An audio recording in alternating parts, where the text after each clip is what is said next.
The night of September 18th, 2021 is a night I will never forget. My name is Daisy Harrison, and today I want to share with you the most unbelievable, heart-wrenching, and faith-affirming experience of my life.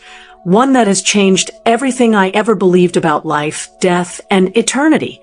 It was a peaceful evening. The air was crisp, and a soft breeze rustled through the curtains of our living room as my daughter, Amelia, and I sat together. She had always been full of life. Her laughter could brighten the darkest of days, and her faith in Jesus was unwavering. That night, however, something felt different. She had been quiet all day, lost in thought. "Mom," she suddenly said, "do you think Jesus really speaks to people? Like directly?" I smiled. "Of course, Amelia. He speaks through his word, through our prayers, and sometimes in ways we can't even understand." She nodded but didn't say anything else. I had no idea that within hours, our faith would be tested like never before. At around 10:45 p.m., Amelia suddenly clutched her chest and collapsed to the floor. Her face twisted in pain, and she gasped for air. "Mom." "It hurts," she whispered. Panic surged through me. My husband, Daniel, rushed in, and without hesitation, we carried her into the car, speeding towards the nearest hospital. Every second felt like an eternity. I held her hand, whispering prayers, begging God to keep her with us. But just before we reached the hospital, Amelia took her last breath. The heart monitor in the emergency room confirmed it. She was gone. The world around me shattered. I screamed her name, shaking her lifeless body, refusing to believe it. The doctors gently pulled me away, their faces filled with sorrow.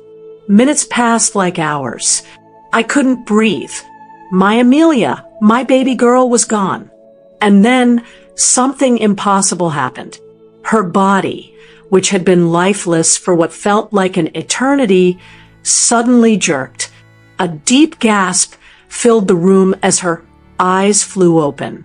The doctors stumbled back in shock. A miracle had just occurred. Amelia blinked, looking around as if seeing everything for the first time. She was crying, but not in pain, in awe.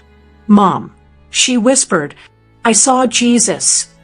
The entire room fell silent. Even the doctors, who had seen countless tragedies and miracles, were speechless. Amelia's hands trembled as she held mine. "Mom, I was in heaven. It was the most beautiful place I've ever seen. I saw colors I can't even describe. And the air, it was filled with music, joy, and peace like nothing on earth." Tears streamed down my face. "Baby, are you sure?" She nodded, her eyes wide with wonder. "Mom, I saw Jesus. He knew my name. He was waiting for me. His eyes, they were filled with so much love. He held my hand and told me something." I leaned closer, my heart pounding. "What did he say?" She took a deep breath. He said, "On April 15th, 2025, I will come to your house." The weight of her words stunned me. The doctors exchanged glances, unsure of what to say. I held my daughter close, my mind racing. Why that date? What did it mean? But that wasn't all. Amelia's eyes suddenly lit up as she recalled more of what Jesus had told her. He told me to tell everyone, all Christians, that he is always with them. He said, "Whenever you feel troubled, go to the church and remember me. I will come to you." It was a divine message straight from heaven.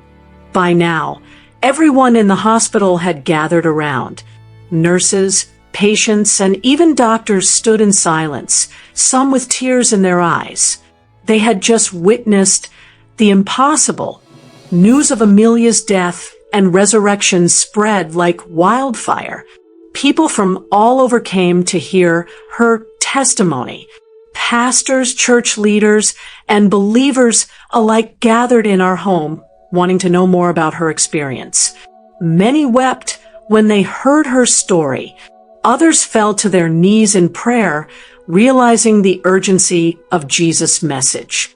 Some who had walked away from their faith returned to God, knowing this was not just a coincidence. As for me, I no longer fear the future.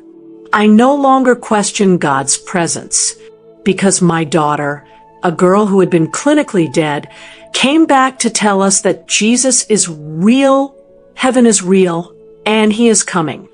As that date approaches, people around the world are watching and waiting. Will something miraculous happen? Will Jesus truly visit our home? I don't know. But one thing I do know is this: we must be ready. Whether it's April 15th, 2025, or any other day, Jesus is coming for his people. He has given us a warning, a message of love, and a call to faith. Amelia's experience has forever changed our lives, and it might just change yours too. Dear friends, do not ignore this message. Whether you believe in miracles or not, this is a reminder that life is short, fragile, and unpredictable. Jesus is calling you. The night started like any other. The house was quiet, filled with the warm scent of chamomile tea and the distant hum of the television. My daughter, Amelia, sat beside me on the couch, her long brown hair cascading over her shoulders as she scrolled absent-mindedly through the pages of her Bible. She had always been a deep thinker, a girl with questions that ran far beyond her years. But that night, something about her felt different. Her eyes seemed heavier, as if a great weight pressed upon her heart. Then, out of nowhere, she looked up and asked, "Mom, do you think Jesus really speaks to people? Like directly?"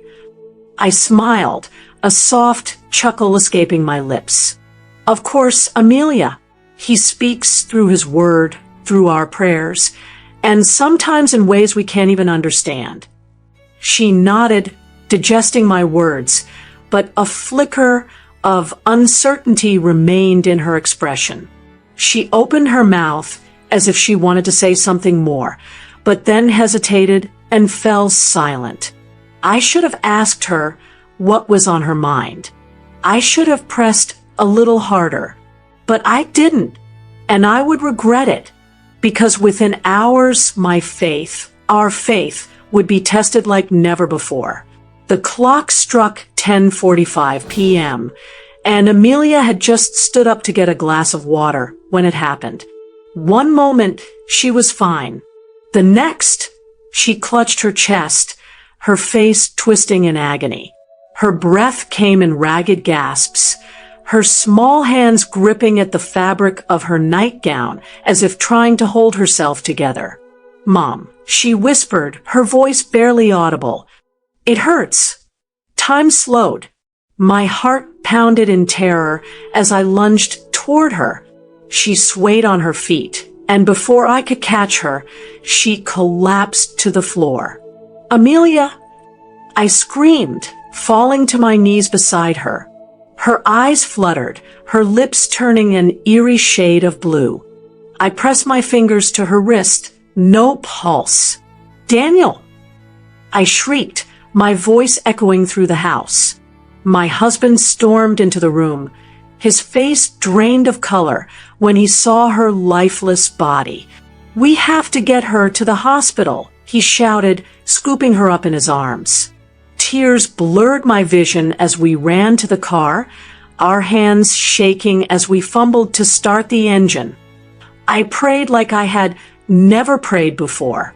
"God, please don't take her from me." The drive to the hospital was a blur of red lights and blaring horns. I kept shaking her, calling her name, willing her to open her eyes. But she never did.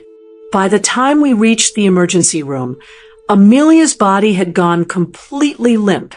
The doctors rushed her inside, placing her on a stretcher, their voices sharp and urgent. I stood in the hallway, clutching Daniel's hand as we watched helplessly. Minutes passed, then an hour.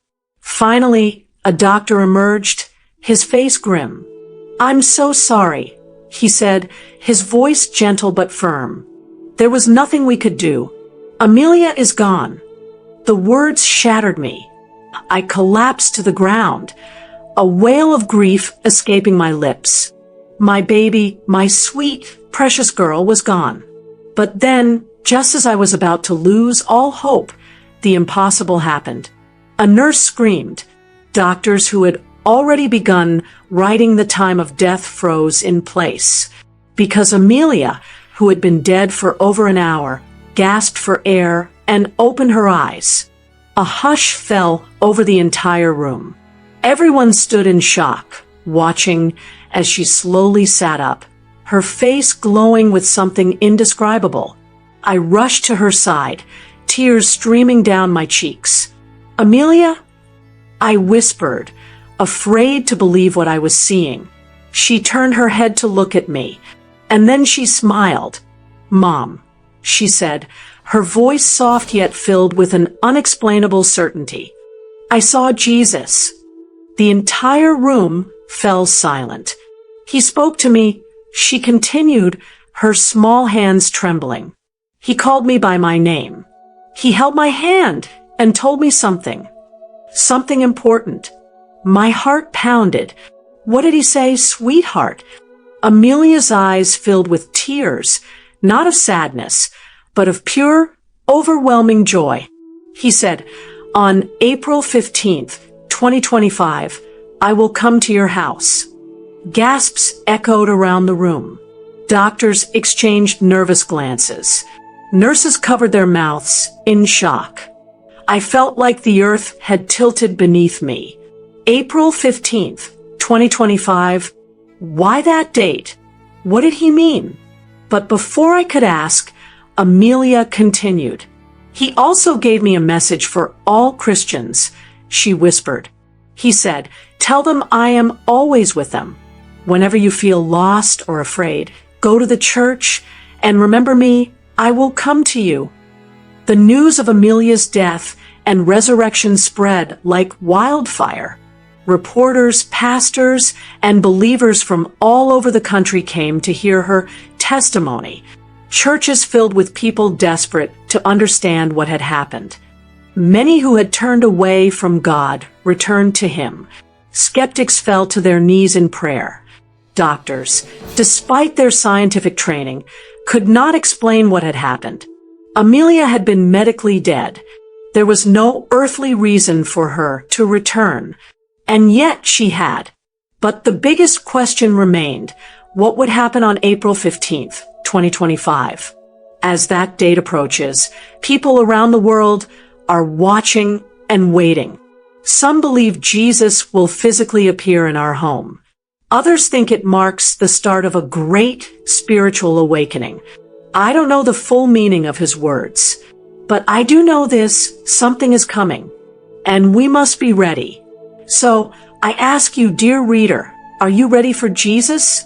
Because whether it's April 15th, 2025, or any other day, he is coming. And when he does, will you be prepared?